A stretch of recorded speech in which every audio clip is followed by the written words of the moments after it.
Hello students, welcome back to the channel. BSF ಅಂದ್ರೆ border security force ಕಡೆಯಿಂದ ಸುಮಾರು 3588 ವೇಕೆನ್ಸಿಗಳನ್ನ release ಮಾಡಲಾಗಿದೆ. ಸೊ BSF ಕಡೆಯಿಂದ ಬಾರ್ಡರ್ ಸೆಕ್ಯೂರಿಟಿ ಫೋರ್ಸಸ್ ಅಂತ ಏನ್ ಹೇಳ್ತೀವಲ್ಲ, ಕಾನ್ಸ್ಟೇಬಲ್ ಟ್ರೇಡ್ಸ್ಮನ್ ಹುದ್ದೆಗಳಿಗೆ ಅಧಿಸೂಚನೆಯನ್ನು ಹೊರಡಿಸಲಾಗಿದ್ದು, ಈ ಒಂದು ಹುದ್ದೆಗೆ ಅರ್ಜಿಯನ್ನು ಸಲ್ಲಿಸುವುದು ಹೇಗೆ ಅಂತ ಹಲವಾರು ವಿದ್ಯಾರ್ಥಿಗಳು ಕಾಮೆಂಟ್ ನ ಮಾಡ್ತಾ ಇದ್ದಾರೆ. ಸೊ ನಾವು ಈ ಒಂದು ವಿಡಿಯೋದಲ್ಲಿ ಈ ಒಂದು BSF ನಲ್ಲಿ ಬರುವಂತ ಕಾನ್ಸ್ಟೇಬಲ್ ಟ್ರೇಡ್ಸ್ಮನ್ ಹುದ್ದೆಗಳಿಗೆ ಅರ್ಜಿಯನ್ನು ಸಲ್ಲಿಸುವುದು ಹೇಗೆ ಅಂತ ನೋಡೋಣ. ಮತ್ತು ಅರ್ಜಿ ಸಲ್ಲಿಸುವುದಕ್ಕೆ ವಿದ್ಯಾರ್ಥಿಗಳಿಗೆ ಏನೆಲ್ಲ ವಿದ್ಯಾರ್ಹತೆ ಬೇಕು, ಅಪ್ಲಿಕೇಶನ್ ಫೀ ಎಷ್ಟಿರುತ್ತೆ, ಹಾಗೂ ಅರ್ಜಿ ಸಲ್ಲಿಸುವುದಕ್ಕೆ ಪ್ರಾರಂಭದ ದಿನಾಂಕ ಮತ್ತು ಕೊನೆಯ ದಿನಾಂಕ ಯಾವಾಗ ಇರುತ್ತೆ ಅಂತ ಎಲ್ಲಾ ಒಂದು ಇನ್ಫಾರ್ಮೇಶನ್ ಜೊತೆಗೆ ಅಪ್ಲೈ ಮಾಡುವುದು ಹೇಗೆ ಅಂತ ನೋಡೋಣ. ಓಕೆ, ವಿಡಿಯೋ ಶುರು ಮಾಡೋದಕ್ಕಿಂತ ಮುಂಚೆ ನೀವೇನಾದ್ರೂ ನಮ್ಮ ಚಾನಲ್ಗೆ ಹೊಸದಾಗಿ ವಿಸಿಟ್ ಮಾಡ್ತಾ ಇದ್ರೆ ಈ ಕೂಡಲೇ ಚಾನಲ್ಗೆ ಸಬ್ಸ್ಕ್ರೈಬ್ ಆಗಿ ಹಾಗೂ ವಿಡಿಯೋ ಒಂದು ಲೈಕ್ ಮಾಡಿ. ಮತ್ತು ನಮ್ಮ ಟೆಲಿಗ್ರಾಮ್ ಚಾನಲ್ಗೆ ಏನಾದ್ರು ಜಾಯ್ನ್ ಆಗಿಲ್ಲ ಅಂದ್ರೆ ಡಿಸ್ಕ್ರಿಪ್ಷನ್ ಅಲ್ಲಿ ಟೆಲಿಗ್ರಾಮ್ ಚಾನಲ್ ಲಿಂಕ್ ಇರುತ್ತೆ. ಆ ಒಂದು ಲಿಂಕ್ ಮೇಲೆ ನೀವು ಕ್ಲಿಕ್ ಮಾಡ್ಕೊಂಡ್ಬಿಟ್ಟು ಟೆಲಿಗ್ರಾಮ್ ಚಾನಲ್ಗೆ ಜಾಯ್ನ್ ಆಗ್ಬೇಕಾಗತ್ತೆ. ಓಕೆ, ಬನ್ನಿ ವಿಡಿಯೋನ ಶುರು ಮಾಡೋಣ. ಓಕೆ, ಮೊದಲನೇದಾಗಿ ಟೋಟಲ್ ಪೋಸ್ಟ್ ಗಳನ್ನ ನೋಡುವುದಾದರೆ 3588 ಟೋಟಲ್ ವೇಕೆನ್ಸಿಗಳಾಗಿರುತ್ತೆ. ಓಕೆ, ಅದಾದ ನಂತರ ಅಪ್ಲಿಕೇಶನ್ ಫೀ ಎಷ್ಟಿರುತ್ತೆ ಅಂತ ನೋಡೋದಾದರೆ ಜನರಲ್ OBC EWS ವಿದ್ಯಾರ್ಥಿಗಳಿಗೆ 100 ರೂಪೀಸ್ ಅಪ್ಲಿಕೇಶನ್ ಫೀ ಇರುತ್ತೆ. ಹಾಗೂ SC ST ಮತ್ತು ಫಿಮೇಲ್ ವಿದ್ಯಾರ್ಥಿಗಳಿಗೆ ಯಾವುದೇ ಒಂದು ಅಪ್ಲಿಕೇಶನ್ ಫೀ ಇರಲ್ಲ, ನೀವು ಫ್ರೀ ಆಗಿ ಅಪ್ಲಿಕೇಶನ್ ಸಬ್ಮಿಟ್ ಮಾಡಬಹುದು. ಜನರಲ್ OBC EWS ವಿದ್ಯಾರ್ಥಿಗಳಿಗೆ 100 ರೂಪೀಸ್ ಅಪ್ಲಿಕೇಶನ್ ಫೀ ಇರುತ್ತೆ. SC ST ಮತ್ತು ಫಿಮೇಲ್ ಕ್ಯಾಂಡಿಡೇಟ್ಸ್ ಗಳಿಗೆ ಅಪ್ಲಿಕೇಶನ್ ಫೀ ಇರಲ್ಲ. ಓಕೆ, ಅಪ್ಲೈ ಮಾಡುವುದಕ್ಕೆ ಪ್ರಾರಂಭದ ದಿನಾಂಕವನ್ನು ನೋಡುವುದಾದರೆ 26/7/2025 ಅಪ್ಲೈ ಮಾಡುವುದಕ್ಕೆ ಪ್ರಾರಂಭದ ದಿನಾಂಕವಾಗಿರುತ್ತೆ. ಮತ್ತು ಕೊನೆಯ ದಿನಾಂಕ ಬಂದು 24/8/2025 ಕೊನೆಯ ದಿನಾಂಕ ಆಗಿರುತ್ತೆ.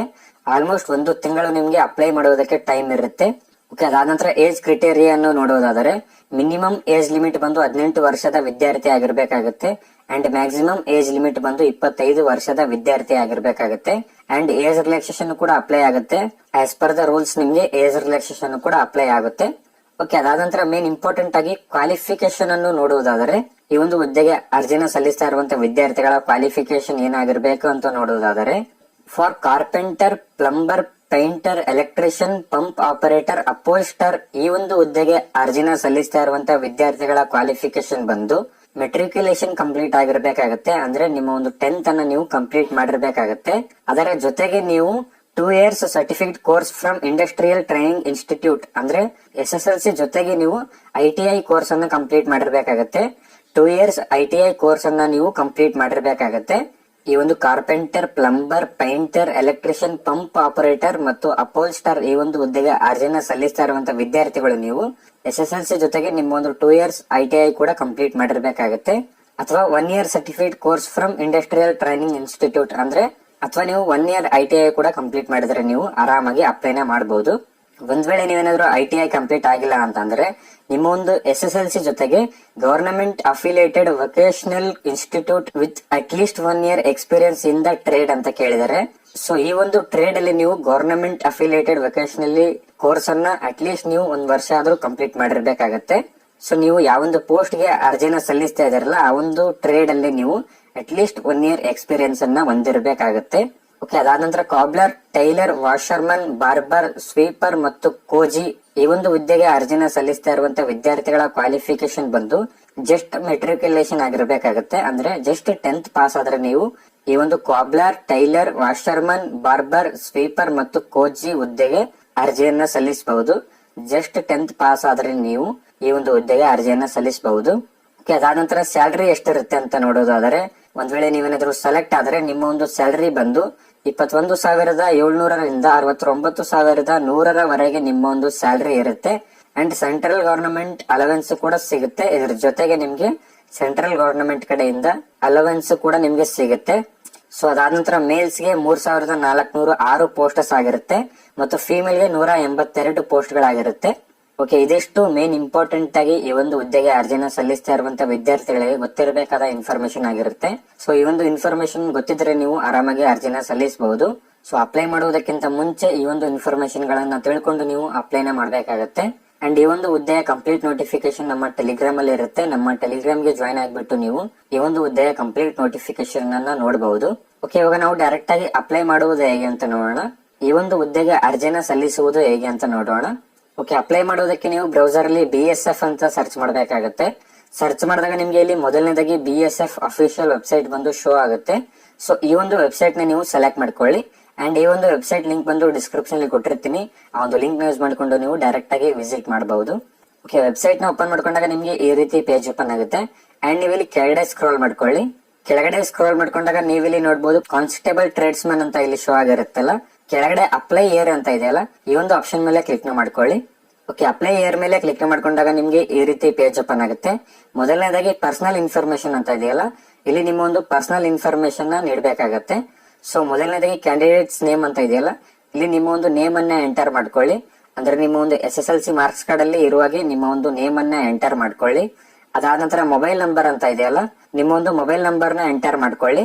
ಸೊ ಈ ಒಂದು ಫೀಲ್ಡ್ ಅಲ್ಲಿ ನಿಮ್ಮ ಒಂದು ಮೊಬೈಲ್ ನಂಬರ್ ನ ಎಂಟರ್ ಮಾಡ್ಕೊಳ್ಳಿ. ಅದಾದ ನಂತರ ಇಮೇಲ್ ID ಅಂತ ಇದೆಯಲ್ಲ, ಇಲ್ಲಿ ನಿಮ್ಮ ಒಂದು ಇಮೇಲ್ ID ನ ಎಂಟರ್ ಮಾಡ್ಕೊಳ್ಳಿ. ಓಕೆ, ಎಂಟರ್ ಮಾಡ್ಕೊಂಡ ನಂತರ ಕೆಳಗಡೆ ಜನರೇಟ್ OTP ಅಂತ ಇದೆಯಲ್ಲ, ಈ ಒಂದು ಜನರೇಟ್ OTP ಮೇಲೆ ಕ್ಲಿಕ್ ಮಾಡ್ಕೊಳ್ಳಿ. ಓಕೆ, ಜನರೇಟ್ OTP ಮೇಲೆ ಕ್ಲಿಕ್ ಮಾಡ್ಕೊಂಡಾಗ ನೀವು ಎಂಟರ್ ಮಾಡಿರುವಂತ ಮೊಬೈಲ್ ನಂಬರ್ಗೂ ಮತ್ತು ಜಿಮೇಲ್ಗೆ OTP ಬಂದಿರುತ್ತೆ.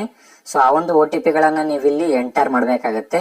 ಸಿಂಪ್ಲಿ ಈ ಒಂದು ಫೀಲ್ಡ್ ಗಳಲ್ಲಿ OTP ನ ಎಂಟರ್ ಮಾಡ್ಕೊಂಡು ಕೆಳಗಡೆ ಸಬ್ಮಿಟ್ ಅಂತ ಇದೆಯಲ್ಲ, ಈ ಒಂದು ಸಬ್ಮಿಟ್ ಮೇಲೆ ಕ್ಲಿಕ್ ಮಾಡ್ಕೊಳ್ಳಿ. ಓಕೆ, ಸಬ್ಮಿಟ್ ಮೇಲೆ ಕ್ಲಿಕ್ ಮಾಡ್ಕೊಂಡಾಗ ನಿಮ್ಮ ಒಂದು ID ಬಂದು ರಿಜಿಸ್ಟರ್ ಆಗುತ್ತೆ.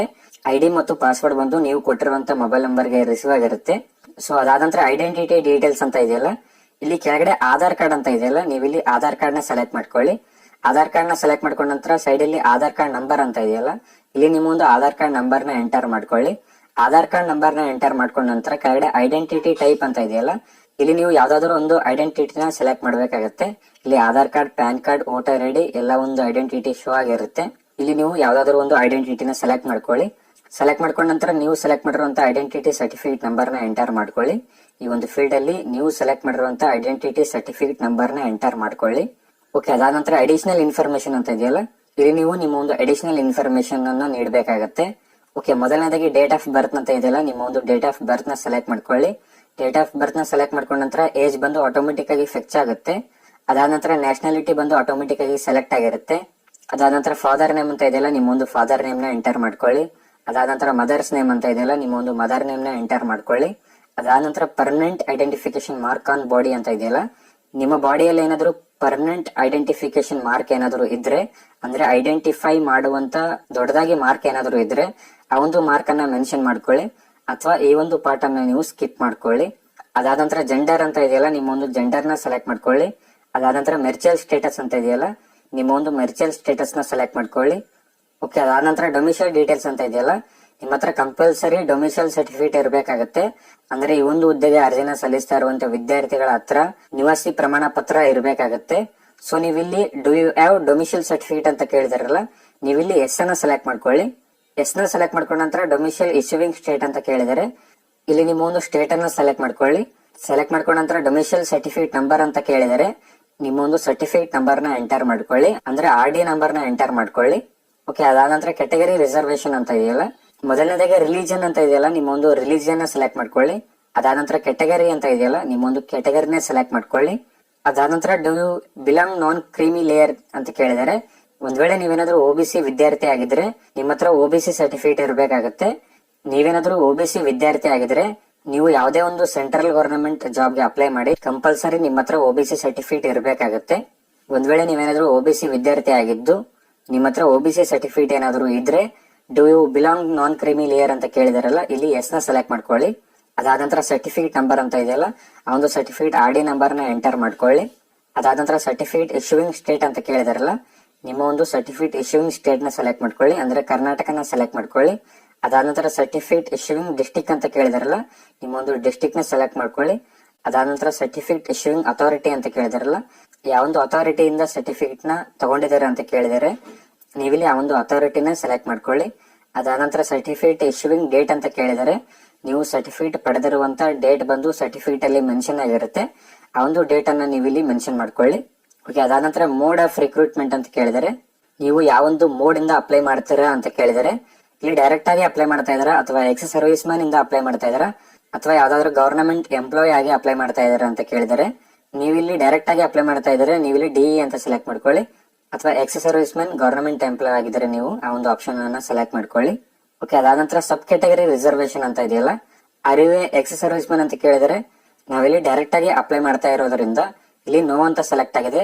ನೀವೇನಾದ್ರೂ ಎಕ್ಸ್ ಸರ್ವಿಸ್ ಮ್ಯಾನ್ ಆಗಿದ್ರೆ ಇಲ್ಲಿ ಎಸ್ನ ಸೆಲೆಕ್ಟ್ ಮಾಡ್ಕೊಂಡು ನಿಮ್ಮ ಒಂದು ಡೀಟೇಲ್ಸ್ ನ ಎಂಟರ್ ಮಾಡ್ಕೊಳ್ಳಿ. ಓಕೆ, ನಿಮ್ಮ ಎಲ್ಲ ಒಂದು ಡೀಟೇಲ್ಸ್ ನ ಎಂಟರ್ ಮಾಡ್ಕೊಂಡ ನಂತರ ಸಿಂಪ್ಲಿ ಕೆಳಗಡೆ ಸೇವ್ ಅಂಡ್ ನೆಕ್ಸ್ಟ್ ಅಂತ ಇದೆಯಲ್ಲ, ಈ ಒಂದು ಸೇವ್ ಅಂಡ್ ನೆಕ್ಸ್ಟ್ ಮೇಲೆ ಕ್ಲಿಕ್ ಮಾಡ್ಕೊಳ್ಳಿ.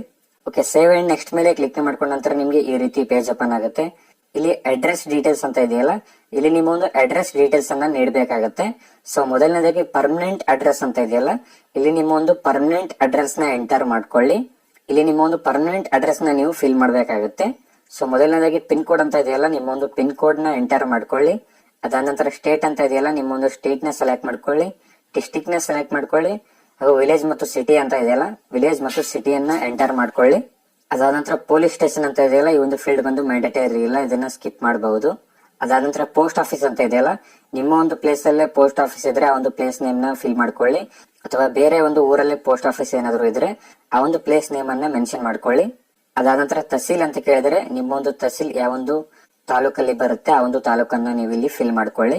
ಓಕೆ, ಅದಾದ ನಂತರ ಕರೆಸ್ಪಾಂಡೆನ್ಸ್ ಅಡ್ರೆಸ್ ಅಂತ ಕೇಳಿದಾರಲ್ಲ, ಇಲ್ಲಿ ಕೆಳಗಡೆ ಸೇಮ್ ಆಸ್ ಪರ್ಮನೆಂಟ್ ಅಡ್ರೆಸ್ ಅಂತ ಕೇಳಿದರೆ ನಿಮ್ಮೊಂದು ಪರ್ಮನೆಂಟ್ ಅಡ್ರೆಸ್ ಮತ್ತು ಕರೆಸ್ಪಾಂಡೆನ್ಸ್ ಅಡ್ರೆಸ್ ಎರಡು ಅಡ್ರೆಸ್ ಏನಾದ್ರು ಸೇಮ್ ಆಗಿದ್ರೆ ನೀವಿಲ್ಲಿ ಸೇಮ್ ಆಸ್ ಪರ್ಮನೆಂಟ್ ಅಡ್ರೆಸ್ ಅಂತ ಸೆಲೆಕ್ಟ್ ಮಾಡ್ಬೇಕಾಗತ್ತೆ. ಅಥವಾ ಎರಡು ಅಡ್ರೆಸ್ ಬೇರೆ ಬೇರೆ ಆಗಿದ್ರೆ ಪರ್ಮನೆಂಟ್ ಅಡ್ರೆಸ್ ಮತ್ತು ಕರೆಸ್ಪಾಂಡೆನ್ಸ್ ಅಡ್ರೆಸ್ ಎರಡು ಅಡ್ರೆಸ್ ಬೇರೆ ಬೇರೆ ಆಗಿದ್ರೆ ನೀವಿಲ್ಲಿ ಮ್ಯಾನ್ಯುವಲ್ ಆಗಿ ಎಂಟರ್ ಮಾಡ್ಬೇಕಾಗತ್ತೆ. ಒಂದ್ ವೇಳೆ ಎರಡು ಅಡ್ರೆಸ್ ಏನಾದ್ರು ಸೇಮ್ ಆಗಿದ್ರೆ ನೀವಿಲ್ಲಿ ಸೇಮ್ ಆಸ್ ಪರ್ಮನೆಂಟ್ ಅಡ್ರೆಸ್ ಅಂತ ಸೆಲೆಕ್ಟ್ ಮಾಡ್ಕೊಳ್ಳಿ. ಓಕೆ, ಸೆಲೆಕ್ಟ್ ಮಾಡ್ಕೊಂಡ ನಂತರ ಕೆಳಗಡೆ ಸೇವ್ ಅಂಡ್ ನೆಕ್ಸ್ಟ್ ಅಂತ ಇದೆಯಲ್ಲ, ಮತ್ತೆ ನೀವು ಸೇವ್ ಅಂಡ್ ನೆಕ್ಸ್ಟ್ ಮೇಲೆ ಕ್ಲಿಕ್ ಮಾಡ್ಕೊಳ್ಳಿ. ಓಕೆ, ಸೇವ್ ಅಂಡ್ ನೆಕ್ಸ್ಟ್ ಮೇಲೆ ಕ್ಲಿಕ್ ಮಾಡ್ಕೊಂಡ ನಂತರ ನಿಮ್ಗೆ ಇಲ್ಲಿ ಅದರ್ ಡೀಟೇಲ್ಸ್ ಅಂತ ಕೇಳಿದರೆ, ಓಕೆ ಮೊದಲನೇದಾಗಿ do you have NCC certificate ಅಂತ ಕೇಳಿದರೆ, ನೀವೇನಾದ್ರೂ NCC ಕೋರ್ಸ್ ಅನ್ನ ಕಂಪ್ಲೀಟ್ ಮಾಡಿದ್ರೆ ಆ ಒಂದು ಸರ್ಟಿಫಿಕೇಟ್ ನಿಮ್ಗೆ ನೀಡಲಾಗುತ್ತೆ. ನೀವೇನಾದ್ರೂ NCC ಕೋರ್ಸ್ ಅನ್ನ ಕಂಪ್ಲೀಟ್ ಮಾಡಿದ್ರೆ ನೀವಿಲ್ಲಿ ಎಸ್ ನ ಸೆಲೆಕ್ಟ್ ಮಾಡ್ಕೊಳ್ಳಿ. ಅಥವಾ ಕಂಪ್ಲೀಟ್ ಮಾಡಿಲ್ಲ ಅಂತಂದ್ರೆ ನೀವಿಲ್ಲಿ ನೋ ನ ಸೆಲೆಕ್ಟ್ ಮಾಡ್ಕೊಳ್ಳಿ. ಅದಾದ ನಂತರ do you have sport achievement ಅಂತ ಕೇಳಿದರೆ, ನಿಮ್ಮ ಹತ್ರ ಏನಾದ್ರು ಸ್ಪೋರ್ಟ್ಸ್ ಅಚೀವ್ಮೆಂಟ್ ಏನಾದ್ರು ಇದ್ರೆ ನೀವಿಲ್ಲಿ ಎಸ್ ನ ಸೆಲೆಕ್ಟ್ ಮಾಡ್ಕೊಳ್ಳಿ ಅಥವಾ ನೋ ನ ಸೆಲೆಕ್ಟ್ ಮಾಡ್ಕೊಳ್ಳಿ. ಓಕೆ, ಅದಾದ ನಂತರ ಫಿಸಿಕಲ್ ಸ್ಟ್ಯಾಂಡರ್ಡ್ಸ್ ಅಂತ ಕೇಳಿದರೆ, ಸೊ ಮೊದಲನೇದಾಗಿ ಹೈಟ್ ಅಂತ ಕೇಳಿದಾರಲ್ಲ, ನಿಮ್ಮ ಒಂದು ಹೈಟ್ ನ ಸೆಂಟಿಮೀಟರ್ ಅಲ್ಲಿ ಎಂಟರ್ ಮಾಡ್ಕೊಳ್ಳಿ. ಅದಾದ ನಂತರ ಚೆಸ್ಟ್ ಅಂತ ಕೇಳಿದಾರಲ್ಲ, ಓನ್ಲಿ ಮೇಲ್, ನಿಮ್ಮೊಂದು ಚೆಸ್ಟ್ ಸೆಂಟಿಮೀಟರ್ ನ ಎಂಟರ್ ಮಾಡ್ಕೊಳ್ಳಿ. ಅದಾದ ನಂತರ ವೇಟ್ ಅಂತ ಕೇಳಿದಾರಲ್ಲ, ನಿಮ್ಮೊಂದು ವೇಟ್ ಅನ್ನ ಎಂಟರ್ ಮಾಡ್ಕೊಳ್ಳಿ. ಅದಾದ ನಂತರ ಬ್ಲಾಕ್ ಲಿಸ್ಟ್ ಡಿಕ್ಲರೇಷನ್ ಅಂತ ಕೇಳಿದಾರಲ್ಲ, is there any criminal case pending against you ಅಂತ ಕೇಳಿದರೆ, ನಿಮ್ಮ ಮೇಲೆ ಯಾವ್ದಾದ್ರು ಕ್ರಿಮಿನಲ್ ಕೇಸ್ ಇದೆ ಅಂತ ಕೇಳಿದರೆ ಒಂದ್ ವೇಳೆ ಕೇಸ್ ಏನಾದ್ರು ಇದ್ರೆ ನೀವಿಲ್ಲಿ ಎಸ್ ನ ಸೆಲೆಕ್ಟ್ ಮಾಡ್ಕೊಳ್ಳಿ ಅಥವಾ ನೋ ನ ಸೆಲೆಕ್ಟ್ ಮಾಡ್ಕೊಳ್ಳಿ. ಓಕೆ, ಸೆಲೆಕ್ಟ್ ಮಾಡ್ಕೊಂಡ ನಂತರ ಕೆಳಗಡೆ ಸೇವ್ ಅಂಡ್ ನೆಕ್ಸ್ಟ್ ಅಂತ ಇದೆಯಲ್ಲ, ಈ ಒಂದು ಸೇವ್ ಅಂಡ್ ನೆಕ್ಸ್ಟ್ ಮೇಲೆ ಕ್ಲಿಕ್ ಮಾಡ್ಕೊಳ್ಳಿ. ಓಕೆ, ಸೇವ್ ಅಂಡ್ ನೆಕ್ಸ್ಟ್ ಮೇಲೆ ಕ್ಲಿಕ್ ಮಾಡ್ಕೊಂಡ ನಂತರ ನಿಮ್ಗೆ ಇಲ್ಲಿ ನೆಕ್ಸ್ಟ್ ಸ್ಟೆಪ್ ಅಲ್ಲಿ ಕ್ವಾಲಿಫಿಕೇಶನ್ ಡೀಟೇಲ್ಸ್ ಅಂತ ಇದೆಯಲ್ಲ, ನಿಮ್ಮ ಒಂದು ಕ್ವಾಲಿಫಿಕೇಶನ್ ಡೀಟೇಲ್ಸ್ ಅನ್ನ ನೀವು ನೀಡಬೇಕಾಗತ್ತೆ. ಓಕೆ, ಮೊದಲನೇದಾಗಿ ಕ್ವಾಲಿಫಿಕೇಶನ್ ಟೈಪ್ ಅಂತ ಇದೆಯಲ್ಲ, ಇಲ್ಲಿ ನಿಮ್ಮ ಒಂದು ಕ್ವಾಲಿಫಿಕೇಶನ್ ನ ಸೆಲೆಕ್ಟ್ ಮಾಡ್ಕೊಳ್ಳಿ. ಸೊ 10th ಮೇಲೆ ಅಪ್ಲೈ ಮಾಡ್ತಾ ಇದ್ರೆ ನೀವು 10th ನ ಸೆಲೆಕ್ಟ್ ಮಾಡ್ಕೊಳ್ಳಿ. ಅಥವಾ ITI ಇಂದ ಅಪ್ಲೈ ಮಾಡ್ತಾ ಇದ್ರೆ ನೀವು ITI ನ ಸೆಲೆಕ್ಟ್ ಮಾಡ್ಕೊಳ್ಳಿ. ಅದಾದ ನಂತರ ಸರ್ಟಿಫಿಕೇಟ್ ನಂಬರ್ ಅಂತ ಕೇಳಿದಾರಲ್ಲ, ನಿಮ್ಮೊಂದು ರಿಜಿಸ್ಟ್ರೇಷನ್ ನಂಬರ್ ನ ಎಂಟರ್ ಮಾಡ್ಕೊಳ್ಳಿ. ಅಂದ್ರೆ ಮೇಲ್ಗಡೆ ಯಾವೊಂದು ಕ್ವಾಲಿಫಿಕೇಶನ್ ಅನ್ನ ಸೆಲೆಕ್ಟ್ ಮಾಡಿರ್ತಾರಲ್ಲ ಆ ಒಂದು ಕ್ವಾಲಿಫಿಕೇಶನ್ ರಿಜಿಸ್ಟ್ರೇಷನ್ ನಂಬರ್ ನ ಎಂಟರ್ ಮಾಡ್ಕೊಳ್ಳಿ. ಅದಾದ ನಂತರ ಇಯರ್ ಅಂತ ಕೇಳಿದಾರಲ್ಲ, ಯಾವೊಂದು ಇಯರ್ ಅಲ್ಲಿ ಪಾಸ್ ಆಗಿದ್ರೆ ಅಂತ ಸೆಲೆಕ್ಟ್ ಮಾಡ್ಕೊಳ್ಳಿ. ಅದಾದ ನಂತರ ಸ್ಟೇಟ್ ಅಂತ ಇದೆ, ನಿಮ್ಮ ಒಂದು ಸ್ಟೇಟ್ ಅನ್ನ ಸೆಲೆಕ್ಟ್ ಮಾಡ್ಕೊಳ್ಳಿ. ಅದಾದ ನಂತರ ಬೋರ್ಡ್ ಆರ್ ಯೂನಿವರ್ಸಿಟಿ ಅಂತ ಕೇಳಿದರೆ ನಿಮ್ಮ ಒಂದು ಬೋರ್ಡ್ ಅನ್ನ ಸೆಲೆಕ್ಟ್ ಮಾಡ್ಕೊಳ್ಳಿ. ಸೆಲೆಕ್ಟ್ ಮಾಡ್ಕೊಂಡು ಸಿಂಪ್ಲಿ ಕೆಳಗಡೆ ಆಡ್ ಅಂತ ಇದೆಯಲ್ಲ, ಈ ಒಂದು ಆಡ್ ಮೇಲೆ ಕ್ಲಿಕ್ ಮಾಡ್ಕೊಂಡಾಗ ನಿಮ್ಮ ಒಂದು ಡೀಟೇಲ್ಸ್ ಬಂದು ಆಡ್ ಆಗುತ್ತೆ. ಸೊ ಇಲ್ಲಿ ಕೆಲವೊಂದು ಜಾಬ್ಗಳಿಗೆ 10th ಮತ್ತು ITI ಕೋರ್ಸ್ ನೀಡಿರೋದ್ರಿಂದ ನೀವಿಲ್ಲಿ 10th ಮತ್ತು ITI ಕ್ವಾಲಿಫಿಕೇಶನ್ ಅನ್ನ ಸೆಲೆಕ್ಟ್ ಮಾಡ್ಬೇಕಾಗತ್ತೆ. ಮೊದಲು 10th ಕೋರ್ಸ್ ಅನ್ನ ಸೆಲೆಕ್ಟ್ ಮಾಡ್ಕೊಂಡು ಆಡ್ ಮಾಡ್ಕೊಂಡು ಅದಾದ ನಂತರ ನೀವು ITI ಕೋರ್ಸ್ ಅನ್ನ ಸೆಲೆಕ್ಟ್ ಮಾಡ್ಕೊಂಡು ಮತ್ತೆ ಆಡ್ ಮಾಡ್ಬೇಕಾಗತ್ತೆ. ಯಾರೆಲ್ಲ SSLC ಮತ್ತು ITI ಜಾಬ್ ಗಳಿಗೆ ಅಪ್ಲೈ ಮಾಡ್ತಾ ಇದಾರಲ್ಲ ಅಂತ ಒಂದು ವಿದ್ಯಾರ್ಥಿಗಳು ನೀವು SSLC ಮತ್ತು ITI ಕ್ವಾಲಿಫಿಕೇಶನ್ ಡೀಟೇಲ್ಸ್ ಅನ್ನು ಎಂಟರ್ ಮಾಡ್ಬೇಕಾಗತ್ತೆ. ಓಕೆ, ಎಂಟರ್ ಮಾಡ್ಕೊಂಡ ನಂತರ ಕೆಳಗಡೆ ನೆಕ್ಸ್ಟ್ ಅಂತ ಇದೆಯಲ್ಲ, ಒಂದು ನೆಕ್ಸ್ಟ್ ಮೇಲೆ ಕ್ಲಿಕ್ ಮಾಡ್ಕೊಳ್ಳಿ. ಓಕೆ, ನೆಕ್ಸ್ಟ್ ಮೇಲೆ ಕ್ಲಿಕ್ ಮಾಡ್ಕೊಂಡ ನಂತರ ನಿಮ್ಗೆ ಇಲ್ಲಿ ಆರ್ ಯು ಎಂಪ್ಲಾಯ್ಡ್ ಅಂತ ಕೇಳಿದರೆ, ನೀವೇನಾದ್ರೂ ಎಂಪ್ಲಾಯ್ ಆಗಿದ್ರೆ ಎಸ್ ನ ಸೆಲೆಕ್ಟ್ ಮಾಡ್ಕೊಳ್ಳಿ ಅಥವಾ ನೋ ನ ಸೆಲೆಕ್ಟ್ ಮಾಡ್ಕೊಳ್ಳಿ. ಸೆಲೆಕ್ಟ್ ಮಾಡ್ಕೊಂಡ ನಂತರ ಸೇವ್ ಅಂತ ಇದೆಯಲ್ಲ, ಈ ಒಂದು ಸೇವ್ ಮೇಲೆ ಕ್ಲಿಕ್ ಮಾಡ್ಕೊಳ್ಳಿ. ಓಕೆ, ನೆಕ್ಸ್ಟ್ ಮೇಲೆ ಕ್ಲಿಕ್ ಮಾಡ್ಕೊಂಡ ನಂತರ ಅಪ್ಲೋಡ್ ಡಾಕ್ಯುಮೆಂಟ್ಸ್ ಅಂತ ಇದೆಯಲ್ಲ, ಇಲ್ಲಿ ನಿಮ್ಮ ಒಂದು ಡಾಕ್ಯುಮೆಂಟ್ಸ್ ಅನ್ನ ಅಪ್ಲೋಡ್ ಮಾಡುವ ಪ್ರೊಸೆಸ್ ಇರುತ್ತೆ. ಸಿಂಪ್ಲಿ ಇಲ್ಲಿ ಕೇಳಿರುವಂತ ಡಾಕ್ಯುಮೆಂಟ್ಸ್ ನ ಅಪ್ಲೋಡ್ ಮಾಡ್ಕೊಳ್ಳಿ. ಮೊದಲನೇದಾಗಿ ಅಪ್ಲೋಡ್ ಫೋಟೋ ಅಂತ ಇದೆಯಲ್ಲ, ನಿಮ್ಮೊಂದು ಫೋಟೋನ ಅಪ್ಲೋಡ್ ಮಾಡ್ಬೇಕಾಗತ್ತೆ. ಅದಾದ ನಂತರ ಅಪ್ಲೋಡ್ ಸಿಗ್ನೇಚರ್ ಅಂತ ಇದೆಯಲ್ಲ, ನಿಮ್ಮ ಒಂದು ಸಿಗ್ನೇಚರ್ ಅಪ್ಲೋಡ್ ಮಾಡ್ಬೇಕಾಗತ್ತೆ. ಅದಾದ ನಂತರ SSC ಮೆಟ್ರಿಕ್ ಹೈಸ್ಕೂಲ್ ಸರ್ಟಿಫಿಕೇಟ್ ಅಂತ ಕೇಳಿದಾರಲ್ಲ, ನಿಮ್ಮ ಒಂದು SSLC ಮಾರ್ಕ್ಸ್ ಕಾರ್ಡ್ ಅನ್ನು ಅಪ್ಲೋಡ್ ಮಾಡ್ಬೇಕಾಗತ್ತೆ. ಅದಾದ ನಂತರ ಅಪ್ಲೋಡ್ ಕ್ಯಾಸ್ಟ್ EWS ಸರ್ಟಿಫಿಕೇಟ್ ಅಂತ ಕೇಳಿದಾರಲ್ಲ, ನಿಮ್ಮ ಒಂದು ಕ್ಯಾಸ್ಟ್ ಸರ್ಟಿಫಿಕೇಟ್ ಅನ್ನು ಅಪ್ಲೋಡ್ ಮಾಡ್ಬೇಕಾಗತ್ತೆ. ಹಾಗೂ ಫೋಟೋ ಸೈಜ್ ಬಂದು 30 KB ಇಂದ 100 KB ಒಳಗಡೆ ಇರಬೇಕಾಗತ್ತೆ. ಹಾಗೂ ಸಿಗ್ನೇಚರ್ ಸೈಜ್ ಬಂದು 20 KB ಇಂದ 50 KB ಒಳಗಡೆ ಇರಬೇಕಾಗತ್ತೆ. ಹಾಗೂ ಕ್ವಾಲಿಫಿಕೇಶನ್ ಸರ್ಟಿಫಿಕೇಟ್ ಮತ್ತು ಕ್ಯಾಸ್ಟ್ ಸರ್ಟಿಫಿಕೇಟ್ ಎಕ್ಸ್ಪೀರಿಯನ್ಸ್ ಸರ್ಟಿಫಿಕೇಟ್ ಬಂದು 30 KB ಇಂದ 100 KB ಒಳಗಡೆ ಇರಬೇಕಾಗುತ್ತೆ. ಈ ಒಂದು ಎಲ್ಲಾ ಸರ್ಟಿಫಿಕೇಟ್ ಫಾರ್ಮ್ಯಾಟ್ ಬಂದು JPG, PNG, PDF ಫಾರ್ಮ್ಯಾಟ್ ಅಲ್ಲಿ ಇರಬೇಕಾಗುತ್ತೆ. JPG, PDF, PNG ಫಾರ್ಮ್ಯಾಟ್ ಅಲ್ಲಿ ಇರಬೇಕಾಗುತ್ತೆ. ಸಿಂಪ್ಲಿ ಇಲ್ಲಿ ಅಪ್ಲೋಡ್ ಫೋಟೋ ಅಂತ ಇದೆಯಲ್ಲ, ಅಪ್ಲೋಡ್ ಫೋಟೋ ಮೇಲೆ ಕ್ಲಿಕ್ ಮಾಡ್ಕೊಂಡು ನಿಮ್ಮ ಒಂದು ಫೋಟೋನ ಅಪ್ಲೋಡ್ ಮಾಡ್ಕೊಳ್ಳಿ. ಅದಾದ ನಂತರ ಅಪ್ಲೋಡ್ ಸಿಗ್ನೇಚರ್ ಅಂತ ಇದೆಯಲ್ಲ, ಈ ಒಂದು ಆಪ್ಷನ್ ಅನ್ನ ಯೂಸ್ ಮಾಡ್ಕೊಂಡು ನಿಮ್ಮ ಒಂದು ಸಿಗ್ನೇಚರ್ ನ ಅಪ್ಲೋಡ್ ಮಾಡ್ಕೊಳ್ಳಿ. ಅದೇ ರೀತಿ ನಿಮ್ಮ ಒಂದು ಎಲ್ಲಾ ಡಾಕ್ಯುಮೆಂಟ್ಸ್ ಗಳನ್ನ ಅಪ್ಲೋಡ್ ಮಾಡ್ಕೊಳ್ಳಿ. ಸೊ ಅದಾದ ನಂತರ ಕೆಳಗಡೆ ಡಿಕ್ಲೇರೇಷನ್ ಇರುತ್ತೆ, ಈ ಒಂದು ಡಿಕ್ಲೇರೇಷನ್ ನ ಸೆಲೆಕ್ಟ್ ಮಾಡ್ಕೊಳ್ಳಿ. ಸೆಲೆಕ್ಟ್ ಮಾಡ್ಕೊಂಡ ನಂತರ ಕೆಳಗಡೆ ಸೇವ್ ಅಂಡ್ ನೆಕ್ಸ್ಟ್ ಅಂತ ಇದೆಯಲ್ಲ, ಈ ಒಂದು ಸೇವ್ ಅಂಡ್ ನೆಕ್ಸ್ಟ್ ಮೇಲೆ ಕ್ಲಿಕ್ ನ ಮಾಡ್ಕೊಳ್ಳಿ. ಓಕೆ, ಸೇವ್ ಅಂಡ್ ನೆಕ್ಸ್ಟ್ ಮೇಲೆ ಕ್ಲಿಕ್ ನ ಮಾಡ್ಕೊಂಡ ನಂತರ ನಿಮ್ಗೆ ಈ ರೀತಿ ಪೇಜ್ ಓಪನ್ ಆಗುತ್ತೆ. ಅಂಡ್ ಇಲ್ಲಿ ಮೇನ್ ಆಗಿ ಸೆಲೆಕ್ಟ್ ಪೋಸ್ಟ್ ಅಂತ ಇದೆಯಲ್ಲ, ಇಲ್ಲಿ ನೀವು ಯಾವ ಒಂದು ಪೋಸ್ಟ್ ಗೆ ಅಪ್ಲೈ ಮಾಡ್ತಾ ಇದಾರಲ್ಲ ಆ ಒಂದು ಪೋಸ್ಟ್ ಅನ್ನ ಸೆಲೆಕ್ಟ್ ಮಾಡ್ಬೇಕಾಗತ್ತೆ. ಸಿಂಪ್ಲಿ ನೀವು ಇಲ್ಲಿ ಯಾವ ಒಂದು ಪೋಸ್ಟ್ ಗೆ ಅಪ್ಲೈ ಮಾಡ್ತಾ ಇದಾರಲ್ಲ ಆ ಒಂದು ಪೋಸ್ಟ್ ಅನ್ನ ಸೆಲೆಕ್ಟ್ ಮಾಡ್ಕೊಳ್ಳಿ. ಸೆಲೆಕ್ಟ್ ಮಾಡ್ಕೊಂಡ ನಂತರ ಕೆಳಗಡೆ ಕ್ವಾಲಿಫಿಕೇಶನ್ ಎಕ್ಸ್ಪೀರಿಯನ್ಸ್ ಅಂತ ಕೇಳಿದಾರಲ್ಲ, ನೀವು ಸೆಲೆಕ್ಟ್ ಮಾಡಿರುವಂತ ಪೋಸ್ಟ್ ಗೆ ಯಾವೆಲ್ಲ ಕ್ವಾಲಿಫಿಕೇಶನ್ ಬೇಕಾಗುತ್ತೆ ಆ ಒಂದು ಕ್ವಾಲಿಫಿಕೇಶನ್ ಅನ್ನ ನೀವು ಸೆಲೆಕ್ಟ್ ಮಾಡ್ಬೇಕಾಗತ್ತೆ. ಸೊ ಕೆಲವೊಂದು ಪೋಸ್ಟ್ ಗಳಿಗೆ SSLC ಮತ್ತು ITI ಕ್ವಾಲಿಫಿಕೇಶನ್ ಆಗಿರುತ್ತೆ, ಮತ್ತು ಕೆಲವೊಂದು ಪೋಸ್ಟ್ ಗಳಿಗೆ ಜಸ್ಟ್ SSLC ಪಾಸ್ ಆಗಿದ್ರೆ ನೀವು ಅಪ್ಲೈನ ಮಾಡಬಹುದು.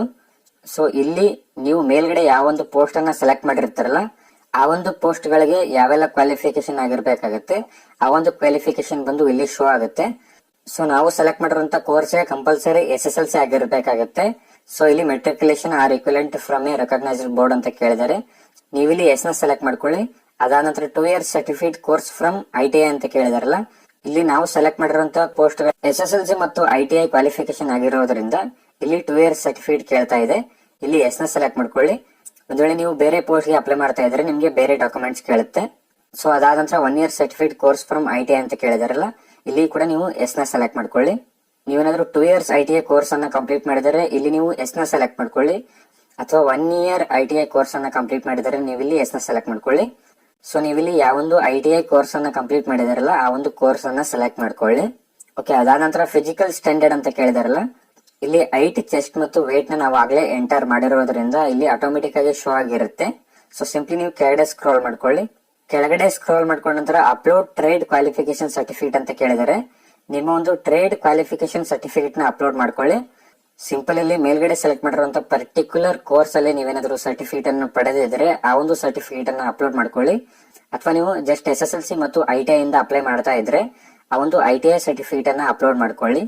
ಓಕೆ, ಅದಾದ ನಂತರ ಅಪ್ಲೋಡ್ ಡೊಮಿಷಿಯಲ್ ಸರ್ಟಿಫಿಕೇಟ್ ಅಂತ ಕೇಳಿದಾರಲ್ಲ, ನಿಮ್ಮ ಒಂದು ಡೊಮಿಷಿಯಲ್ ಸರ್ಟಿಫಿಕೇಟ್ ನ ಅಪ್ಲೋಡ್ ಮಾಡ್ಕೊಳ್ಳಿ. ಓಕೆ, ನಿಮ್ಮ ಒಂದು ಡಾಕ್ಯುಮೆಂಟ್ಸ್ ನ ಅಪ್ಲೋಡ್ ಮಾಡ್ಕೊಂಡ ನಂತರ ಕೆಳಗಡೆ ಸೇವ್ ಅಂಡ್ ನೆಕ್ಸ್ಟ್ ಅಂತ ಇದೆಯಲ್ಲ, ಮತ್ತೆ ನೀವು ಸೇವ್ ಅಂಡ್ ನೆಕ್ಸ್ಟ್ ಮೇಲೆ ಕ್ಲಿಕ್ ನ ಮಾಡ್ಕೊಳ್ಳಿ. ಓಕೆ, ಸೇವ್ ಅಂಡ್ ನೆಕ್ಸ್ಟ್ ಮೇಲೆ ಕ್ಲಿಕ್ ನ ಮಾಡ್ಕೊಂಡಾಗ ಇಲ್ಲಿಗೆ ನಿಮ್ಮ ಒಂದು ಅಪ್ಲಿಕೇಶನ್ ಬಂದು ಕಂಪ್ಲೀಟ್ ಆಗುತ್ತೆ. ಸೊ ನೀವು ಇಲ್ಲಿವರೆಗೂ ಎಂಟರ್ ಮಾಡಿರುವಂತಹ ಡೀಟೇಲ್ಸ್ ಬಂದು ಇಲ್ಲಿ ಶೋ ಆಗುತ್ತೆ.